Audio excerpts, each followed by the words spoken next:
Hey guys, this is the bottom of page 79. Finally, he showed me the cabins. There were 12 of them nestled in the woods by the lake. They were arranged in a U, with 2 at the base and 5 in a row on either side. And they were without a doubt the most bizarre collection of buildings I'd ever seen. Except for the fact that each had a large brass number above the door. Odds on the left, evens on the right. They looked absolutely nothing alike. Number 9 had smokestacks, like a tiny factory. Number 4 had tomato vines on the walls and a roof made out of real grass. 7 seemed to be made of solid gold, which gleamed so much in the sunlight it was almost impossible to look at. They all faced a commons area about the size of a soccer field, dotted with Greek statues, fountains, flower beds, and a couple of basketball hoops, which were more my speed. In the center of the field was a huge stone-lined fire pit. Even though it was a warm afternoon, the hearth smoldered. A girl about 9 years old was tending the flames, poking the coals with a stick.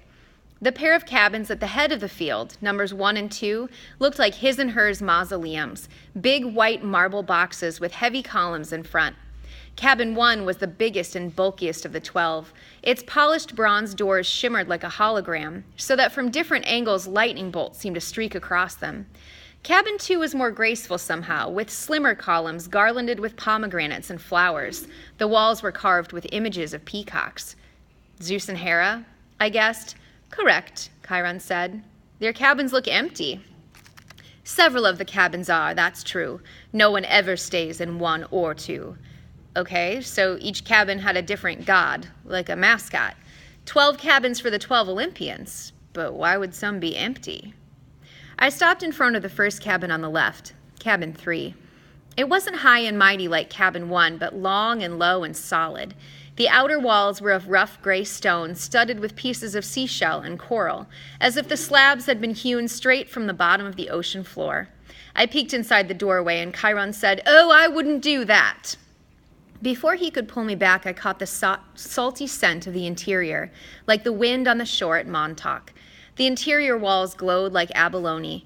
There were 6 empty bunk beds with silk sheets turned down, but there was no sign anyone had ever slept there. The place felt so sad and lonely. I was glad when Chiron put his hand on my shoulder and said, "Come along, Percy." Most of the other cabins were crowded with campers. Number 5 was bright red, a real nasty paint job, as if the color had been splashed on with buckets and fists.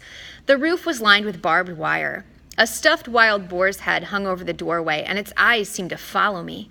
Inside, I could see a bunch of mean-looking kids, both girls and boys, arm wrestling and arguing with each other while rock music blared. The loudest was a girl, maybe 13 or 14. She wore a size XXL Camp Half-Blood t-shirt under a camouflage jacket.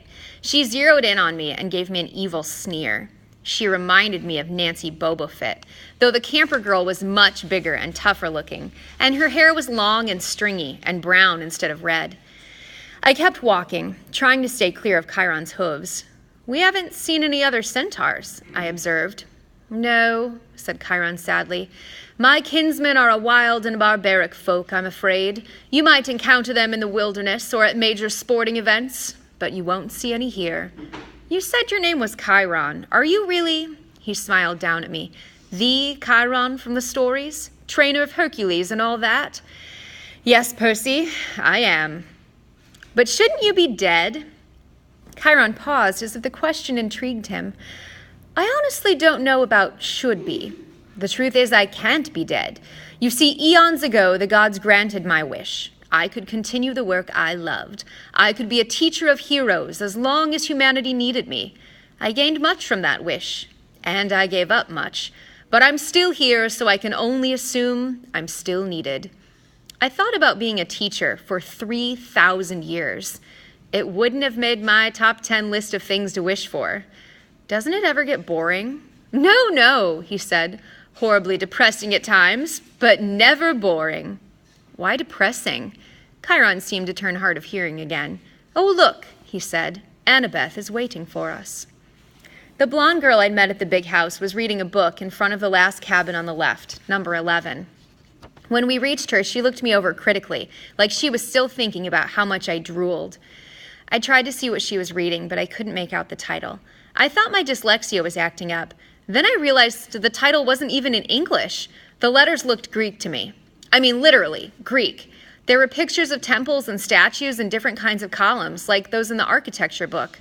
Annabeth, Chiron said, I have master's archery class at noon. Would you take Percy from here? Yes, sir. Cabin 11, Chiron told me, gesturing toward the doorway. Make yourself at home. Out of all the cabins, 11 looked the most like a regular old summer camp cabin, with the emphasis on old. The threshold was worn down, the brown paint peeling. Over the doorway was one of those doctor's symbols, a winged pole with the two snakes wrapped around it. What do they call that? A catechus. Inside, it was packed with people, both boys and girls, way more than the number of bunk beds. Sleeping bags were spread all over the floor. It looked like a gym where the Red Cross had set up an evacuation center. Chiron didn't go in. The door was too low for him. But when the campers saw him, they all stood and bowed respectfully. Well then, Chiron said. Good luck, Percy. I'll see you at dinner. He galloped away toward the archery range. I stood in the doorway looking at the kids. They weren't bowing anymore. They were staring at me, sizing me up. I knew this routine. I'd gone through it at enough schools. Well, Annabeth prompted. Go on. So naturally, I tripped coming in the door and made a total fool of myself. There was some snickers from the campers, but none of them said anything. Annabeth announced, Percy Jackson, meet Cabin 11. Regular or undetermined? Somebody asked. I didn't know what to say, but Annabeth said, undetermined. Everybody groaned. A guy who was a little older than the rest came forward. Now, campers, that's what we're here for. Welcome, Percy. You can have that spot on the floor right over there. The guy was about 19, and he looked pretty cool. He was tall and muscular, with short-cropped sandy hair and a friendly smile.